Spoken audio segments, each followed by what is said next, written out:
Nearly a year ago, I took a chance on a game that I thought looked really neat. It was a considerably affordable remaster, so why not? I didn't know a whole lot about it, but getting a remaster, I think, oftentimes is an indication of quality. Gravity Rush Remastered sat on my shelf waiting to be played. As more information and hype built around the upcoming sequel, I decided to finally check it out, and I'm sure glad I did.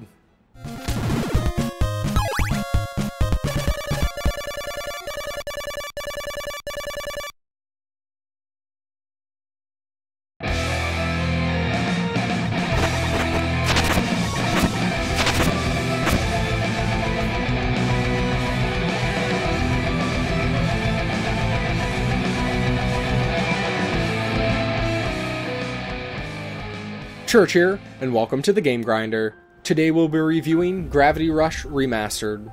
Gravity Rush Remastered was developed by SCE Studio Japan and Project Siren.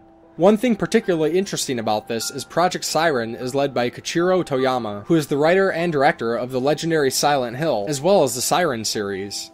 Though Gravity Rush is not a horror entry, learning of Toyama's involvement piqued my interest regarding the game besides what I had seen and heard about. Gravity Rush was originally released on the PS Vita in 2012, and the remastered version made it to the PlayStation 4 in February of 2016. When the game starts, we're introduced to a woman who seems to have lost her memories. She's greeted by a bizarre-looking cat, who she names Dusty. As she tries to find her way out of the alleyway she woke in, a man pleads for her to help. A gravity storm has opened up, and his house with his son trapped in it are in danger of being dragged in. Suddenly, Dusty looks at her, and her world is turned sideways. Literally. And so the adventure begins. Gravity Rush is a third-person action-adventure game. We play as Kat, the amnesiac shifter as labeled by a newly discovered friend, Sid, and titled by the townsfolk of Hexyville. The unique aspect of this game, as the title so subtly puts it, is gravity, or the manipulation of it. Though we can travel on foot, the vast majority of the game will involve us shifting gravity to move around. Depending on the direction we're looking as Kat, when we shift, for her, that direction becomes the focus of gravity. So looking straight up and shifting will cause her to fall upward. Though this effect is centralized to her, if there happens to be any objects or people within a foot or two of her, they might be affected as well. Besides the shifting, Kat will manipulate objects with her gravity field, will make use of a gravity slide for quicker ground movement, and unleash a powerful gravity kick to deal with enemies.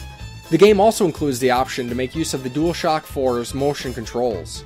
Tilting and rotating the control gives some subtle movement to the camera, but I found it mostly annoying, as any time I adjusted as I was playing, the camera would shift around, so I ended up disabling it. So I bet watching this you might think, how do you keep track of what's up and down? Looks confusing, and you'd be right. Luckily our developers have our equilibrium in mind. Flipping gravity on a whim, shifting directions to avoid obstacles and enemies, all while having a limited use power, it's important to know where the ground actually is. Check out Kat's scarf. No matter where we are, it will always hang according to actual gravity, not Kat's gravity. This will actually be really important as we play through the game, and is actually a really clever way to help us keep our orientation. In fact, within the game's many included tutorial notes, this is even pointed out. I appreciate the immersion. Though incredibly powerful, Kat's gravity powers are not unlimited.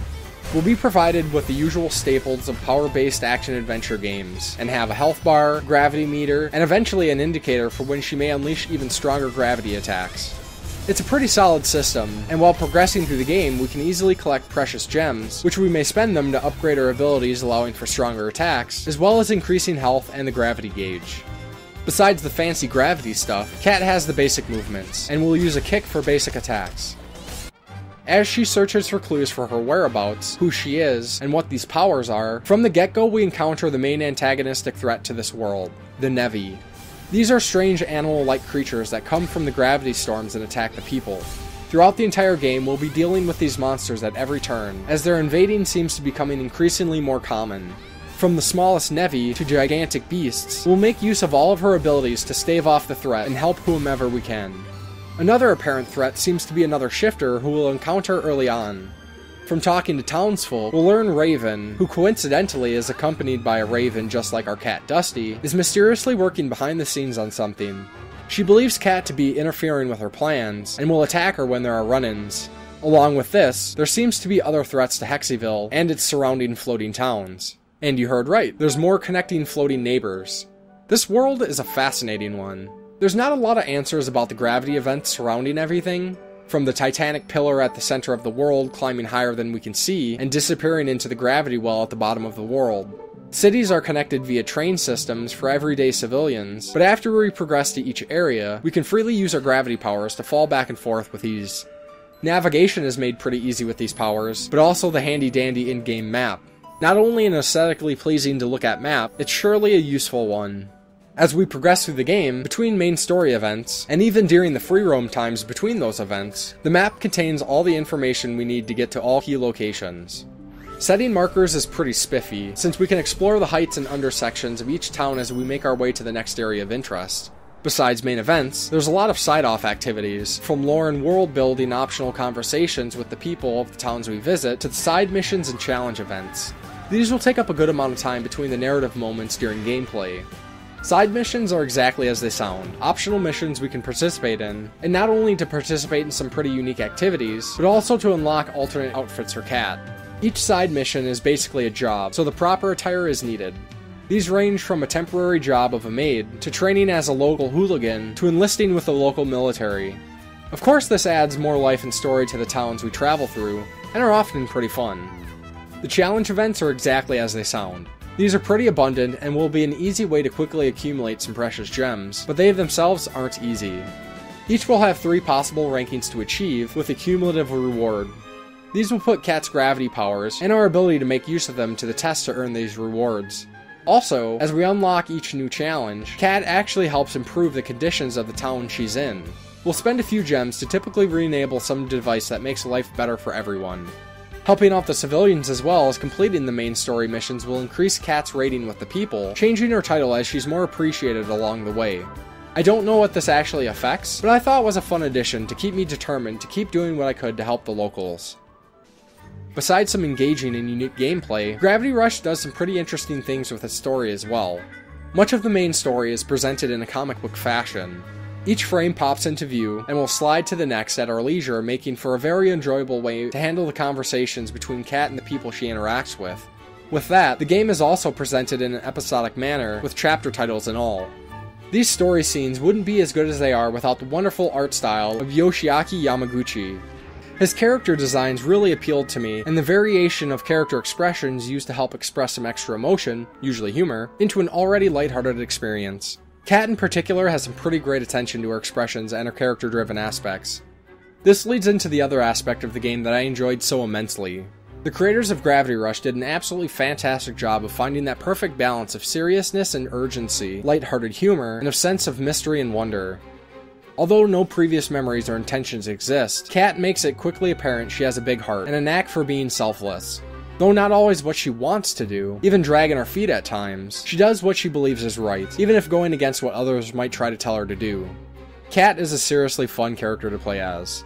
Another neat inclusion, after each main mission, when referring to the menu, we can read over Cat's synopsis and thoughts on the most recent events. More things that just add that much more character and story to this game. So on to some story discussion. I'm not going into any great detail here, but of course have some thoughts I'd like to share. I'll be talking about some spoilerish things, so if you'd like to skip ahead, click on the annotation, or skip to the time listed. Let's move on then. The main plot of Gravity Rush revolves around Cat trying to figure out who she is, why this cosmic cat has granted her these amazing powers, and what's going on with these chaotic gravity storms.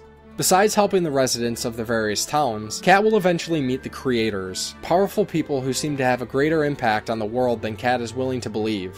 One of these creators, Gade, encourages Cat to embrace her destiny and use her powers to further aid the world. He'll open a gravity portal to send Cat to save missing parts of each of the towns, which have been consumed by the gravity storms. Later on in the story, Cat will eventually make her way deep below the towns in search of a letter, and seems to cross over the gravity storms by traveling through the Great Pillar at the center of the world, only to find a lost town within. Of course, there's a lot of other things going on in the story. There's the government and military presence that's focused on dealing with the Nevi, but at the same time there seems to be some mysterious circumstances with these leaders and the gravity storms. Also, there's all the encounters with Raven, and her connection to the mysterious lost children within the gravity well. And let's not forget about the Nevi either.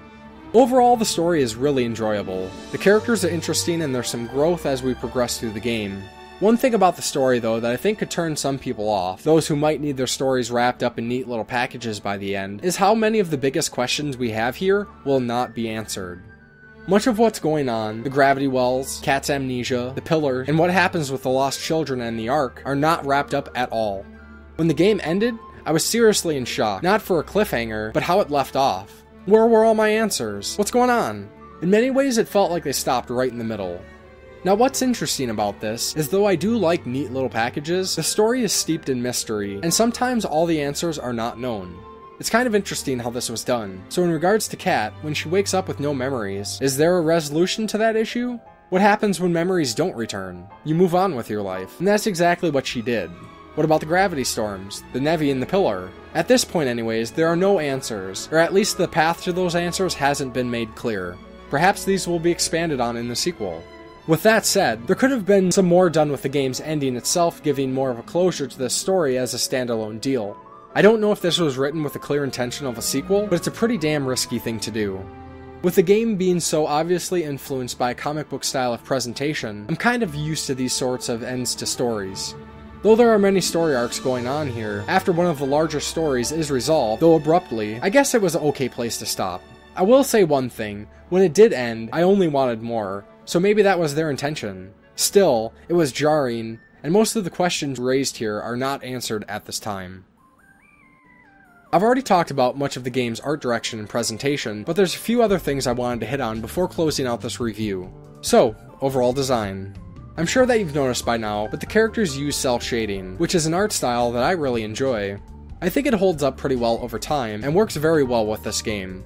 This also allows some pretty neat facial animations for our main characters, and it's pretty often when their expressions seem spot on. The towns have plenty of detail, with the architecture making each location we visit unique to one another. The cities we visit, and especially the areas on the other side of the gravity rifts, are pretty surreal at times, and I think this is a pretty neat and unique way of making this game world its own thing. Speaking of unique, during my playthrough of the game, I could swear there was a very strong French aesthetic not only to the art, but to the music as well. Sure enough, after some research, this seems to be the intention, taking a lot of the influence from a specific style of French comics. What's funny about this is Toyama was concerned that Cat was too Japanese when he intended the designs to be more appealing to audiences outside of Japan. There's some limited voice acting in the game. There's none during the comic book scenes, but sometimes during the events as we play through, the characters will shout names or sometimes other expressions. I thought this was a nice trade-off that increases the personality of the characters with them not being fully voice acted. The civilians are actually a lot more vocal than our main leads. Again, I suspected that there seemed to be a blend of Japanese and French language used, but after looking into this, I found that the language used is actually made up. Again, this just helps breathe life into the world the game presents to us, and adds that little extra bit of immersion. Lastly then, of course, there's the game's soundtrack. The music was composed by Kohei Tanaka, and looking through his credentials are pretty impressive. He's mostly prominent in anime, working on scores from series like Gundam, One Piece, Pokemon, and even some gems I enjoy like Dragon Half and Bastard. What I thought was really cool was the only games he composed for besides an anime tie-in game were the Alundra games, which themselves are underrated. I really enjoyed Gravity Rush's music. Just like its art direction, there's a unique blend of horns, strings, and orchestral elements, along with some electronic themes to create something that feels French-inspired, all while being pretty unique in its own right. Good stuff. When I originally picked up Gravity Rush Remastered, I had no idea about the game's upcoming sequel. It sat on my shelf for some time, but learning of the sequel and its upcoming release, I felt it was time to finally check it out. Goddamn, I'm sure glad I did.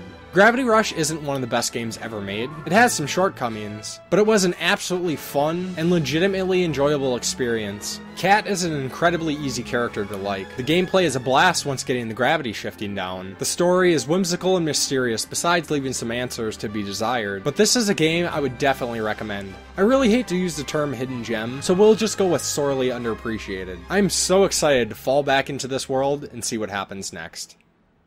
Thanks for checking out my review of Gravity Rush Remastered. What were your thoughts on the game? Let me know in the comments below. If you liked what you've seen or heard, please give the video a like, a share, and subscribe to see future videos.